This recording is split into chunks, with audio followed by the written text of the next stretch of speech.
എന്റെ അത്രയും വയസ്സുണ്ട് നിനക്ക്, അല്ലയോ?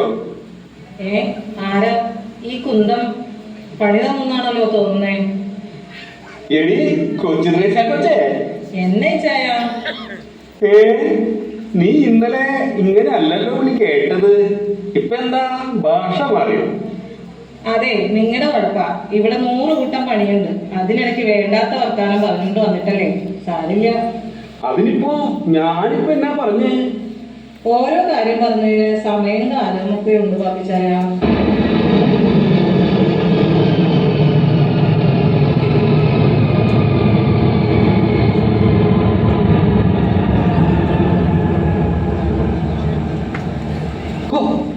പേടിപ്പിച്ച് കളഞ്ഞല്ലോ. നീ ഇപ്പോ എന്നാ കഴിഞ്ഞാ ഓടി ഇങ്ങാട് വന്നത്? ഞാൻ പേടിപ്പിക്കാൻ വന്നതല്ല.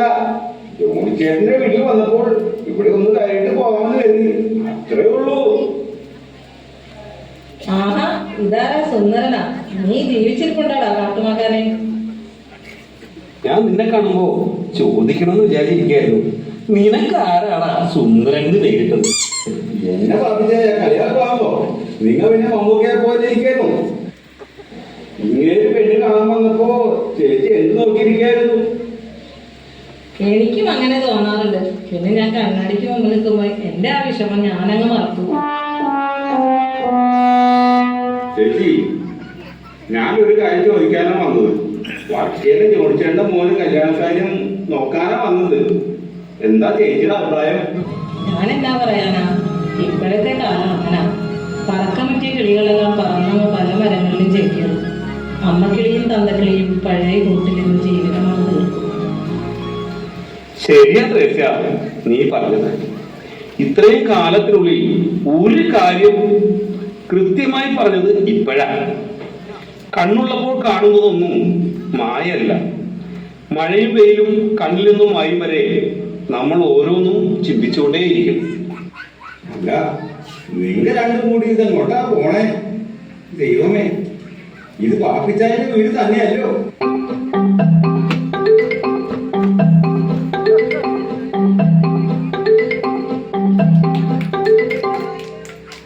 ദൈവമേ, എന്റെ കഞ്ഞി.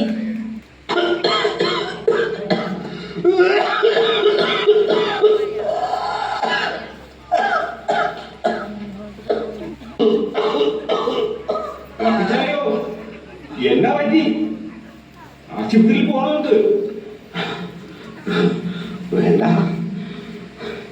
ഇത് ഇടയ്ക്ക് വരാറുള്ളതാ. ഇച്ചിരി വെള്ളം കുടിച്ചാ ശരിയാവുന്നേ ഉള്ളൂ. ചേട്ടത്തി, ഇച്ചിരി വെള്ളം എടുത്തോണ്ട് പോവാ വേഗം. ഞാനിവിടെ പണിയില്ല, ആ ചെക്കനോട് പറ. മോനെ, ഇച്ചിരി വെള്ളം എടുത്തോണ്ട് പോവാ.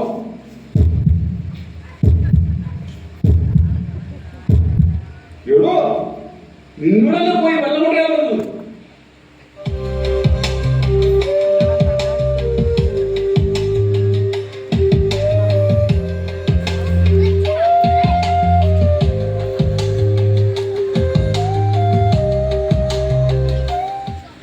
നീ ഇത്ര നേരം എവിടെയായിരുന്നു? ഞാനിവിടെ ഉണ്ടായിരുന്നു. ശരിയാണ്, നീ ആ കസേരയിലുണ്ടായിരുന്നു. പക്ഷേ നിന്റെ കണ്ണുകൾ മറ്റെന്തോ തിരയുകയായിരുന്നു.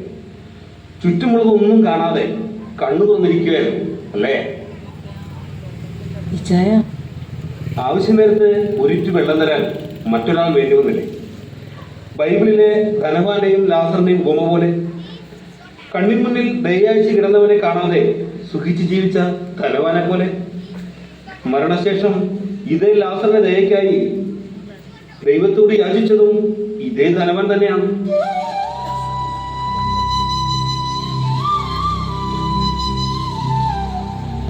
ഫോൺ വയറുമായി ബന്ധിച്ചിരുന്നപ്പോൾ മനുഷ്യൻ സ്വന്തനായിരുന്നു. ഇന്നു മുതൽ ഫോൺ സ്വന്തനായോ, അന്നു മുതൽ മനുഷ്യർ ഫോണിനടിമയായി.